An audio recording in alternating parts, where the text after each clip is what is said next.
What's up, pet people? My name is Alexia and welcome back to my channel. So for today's video, we're going to be covering 3 of the most common scale issues whenever it comes to being a snake owner.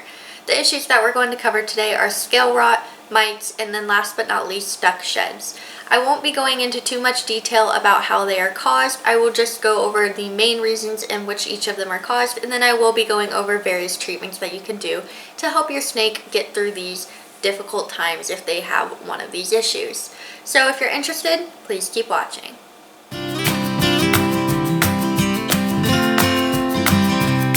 Alright guys, so if you're interested in seeing the main portion of the video, I'm going to put in the description box below when that begins. I just want to quickly take this time to apologize for not uploading routinely.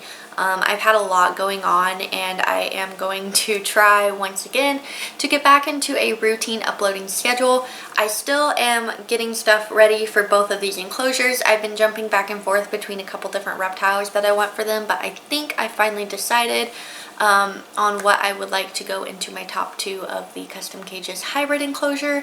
I absolutely love this enclosure so much. Boomy's doing great in it. I will do an update video on him. He is perfectly healthy now, and I have, just kind of taken these past couple of weeks off to really focus on what I want to do next and also focus on some stuff I've been dealing with personally. Once again, I've been going through a lot, so I would just like to thank all of you who are subscribed for continuing to watch my video and just being a part of my pet family. I'm really thankful for all of you, and I'm so thankful that you've stuck around. I promise it will eventually be worth it and I will get back into a routine.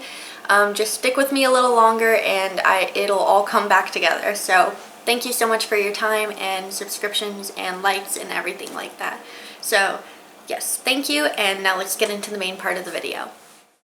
Okay, so getting right into today's video, the first topic that we are going to cover is mites. Snake mites are a small parasitic creature that crawls in between the scales of your snake and or other reptiles and uses that vantage point to suck the blood out of your reptile.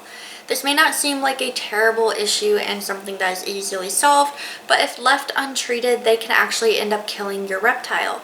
So it is very important that you kind of do checkovers routinely to ensure that your reptile does not have mites. When it comes to treating mites, the first and most important thing that you can do is to remove everything out of the enclosure, and I do mean everything. You need to take out all of the substrate, you need to take out all decor, anything that a mite could stick to, hide under, and make its home. You need to take out, clean, disinfect, and then eventually, once your snake is returned to normal, you can reuse those items. That said, the substrate needs to completely be thrown away. Whenever you are treating a snake with mites, after you clean out the whole enclosure, it is best to use a dry paper towel substrate on the bottom of the enclosure, just so you can keep everything monitored and make sure that if you see mites on the paper towels, you can change them out. I do recommend changing them out every other day just in case. You do also need to make sure that the paper towels are changed if they become soiled by different feces and or tipped over water bowls, things like that, just to ensure that no further problems are caused while you're trying to handle the mites. After the enclosure is cleaned out and after everything is taken care of in that sense, you go on to actually face the mites. Now, there are a couple debated practices to get rid of mites on your own at home. I've heard things such as giving your snake a bath in a Dawn dish soap and warm water solution. This one was actually recommended by Snake Discovery, so if I ever do get mites with my snake, I will probably go that route. In theory, it should drown the mites, and then the dish soap kind of helps them slide out a bit easier. I was a little scared whenever I heard about it, but I truly do trust Emily and Ed in this because they've been doing this for a long time.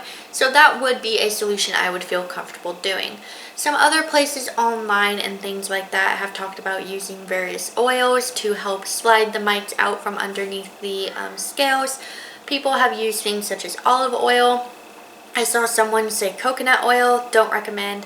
I also don't recommend mineral oil, which I saw on a website and it kind of made me cringe because there's so many reasons not to use mineral oil on snakes.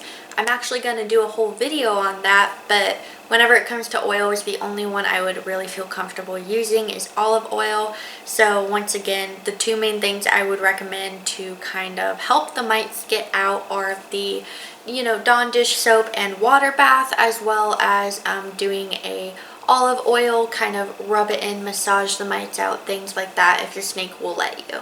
Aside from manually trying to get the mites out with the baths and the massaging, you can also get over-the-counter mite sprays. I'm going to add a couple pictures of some.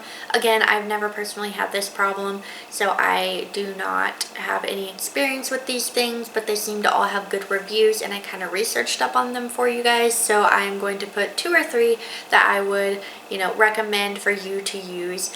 These kill off the mites whenever you are dealing with them in the moment. Now there are also preventative mite measures, which I do have, and I do spray on my substrates whenever I put new substrates in, just to ensure that I don't get any mites in the future.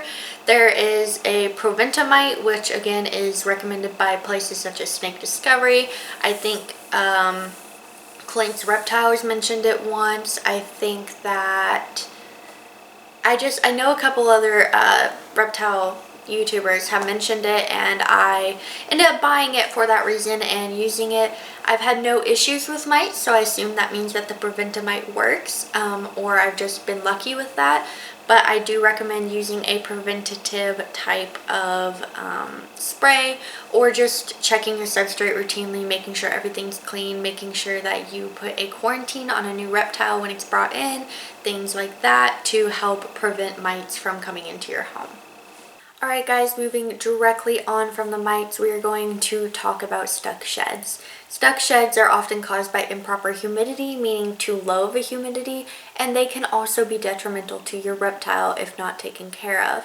Stuck sheds can cause things such as lost little toes if you have a lizard, lost ends of tails, things like that, and then retained eye caps, which just kind of don't allow your reptile to see very well, among other issues that it'll cause. The absolute easiest way to go about fixing a stuck shed is to make sure that A, you have the proper humidity. That's a good preventative measure. And then B, you can just do a nice warm water soak, a nice little bath for them where you let them sit for about 30 minutes. I wouldn't do much longer than 30 minutes at a time, in a good temperature for your snake water.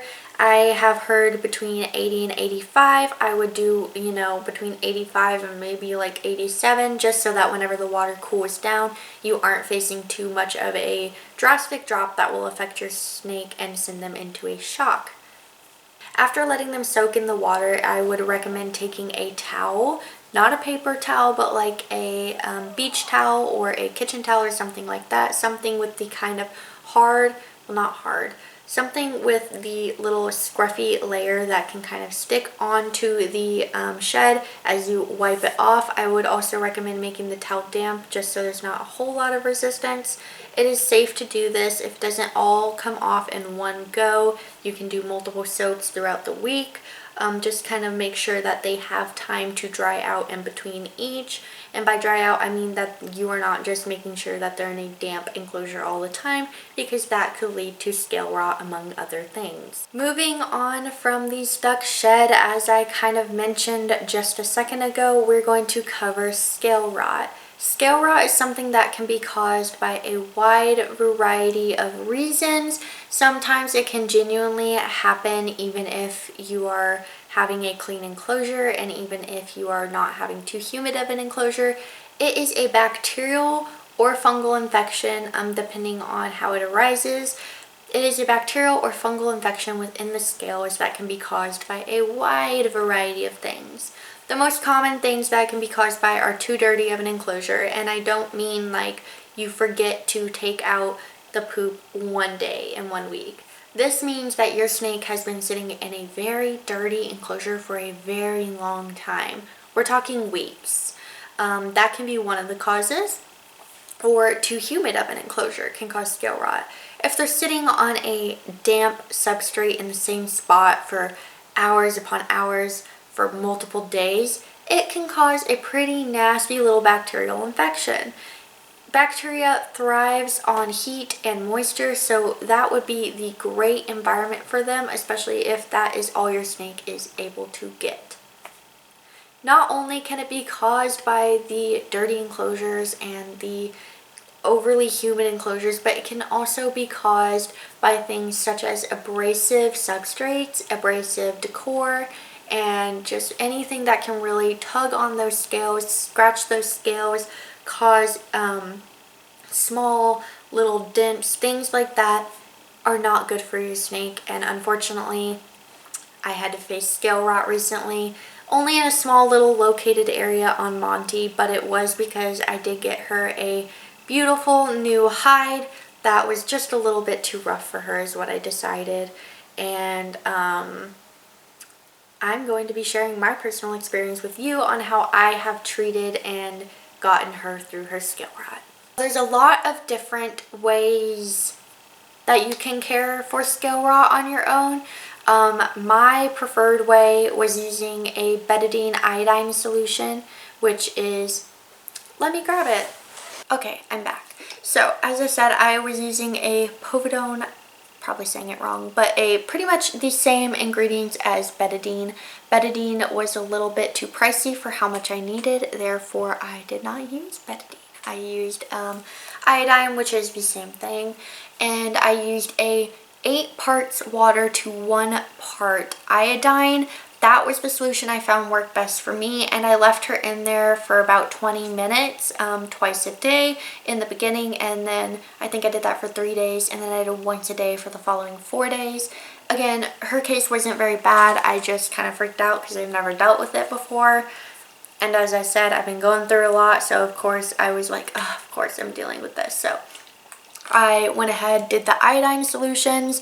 That worked really well. I left her in there for 20 minutes in a warm water iodine bath solution.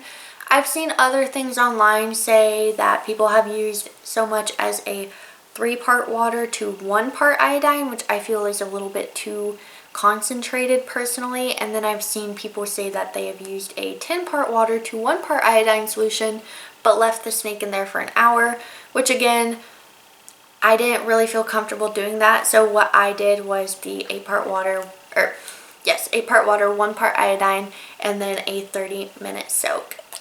After her soak, I would lay her out on a towel, and I would use this once I had her dried off. I don't know how to pronounce it right, I guess. Vetericin?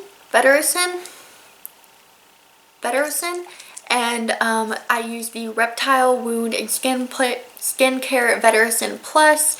I would use this 3 times a day. 1 time after her bath, after I had her completely soaked off, I would spray the affected area. As I said, it was pretty concentrated, so I didn't really have to deal with a whole lot of her whole body. I just kind of did it in that area, and I would spray that, kind of let it dry on its own while she was sitting out on her towel. I did have a clean towel for her to lay on every day. After the Vetericin was kind of dried into her skin, I would go in with a original ointment Neosporin, which is recommended to put onto the scales just to kind of prevent bacteria from further getting into there. And it was more difficult than I thought to rub Neosporin on a snake, honestly. For some reason I thought it would go a lot better, but it is harder, just an FYI. So I would put on my gloves at the beginning of all of this, put her in the iodine, do this after, and then it's very important that you use a pain-free Neosporin because snakes do not react well, and by not react well I mean they can die if they have a pain ointment in the Neosporin. So that's what I would do. After I'd put the Neosporin on, I would return her to her enclosure. And that is how we solved the scale rot. I do recommend doing this. As I said, I did the bath twice a day for 3 days. It was a mild case. I know if it's more severe, twice a day for 5 to 7 days, and then do a whole 10-day routine after that of once a day. It might be a little expensive, but it's definitely worth it to ensure that your reptile is no longer suffering from scale rot. Thank you guys so much for making it to the end of the video. If you made it to this point, please make sure to like and subscribe. I hope that you guys learned something today about the 3 most commonly dealt with scale problems for snake owners. Once again, that was scale rot, that is mites, and also stuck sheds. For some reason my brain quit working. So as I said, thank you guys so much for watching. I'm so thankful for all of you, and I love the little family that we have created. If you're interested in more videos, please make sure to subscribe, and I will hopefully be uploading again soon. So can't wait to see you guys next time. Bye!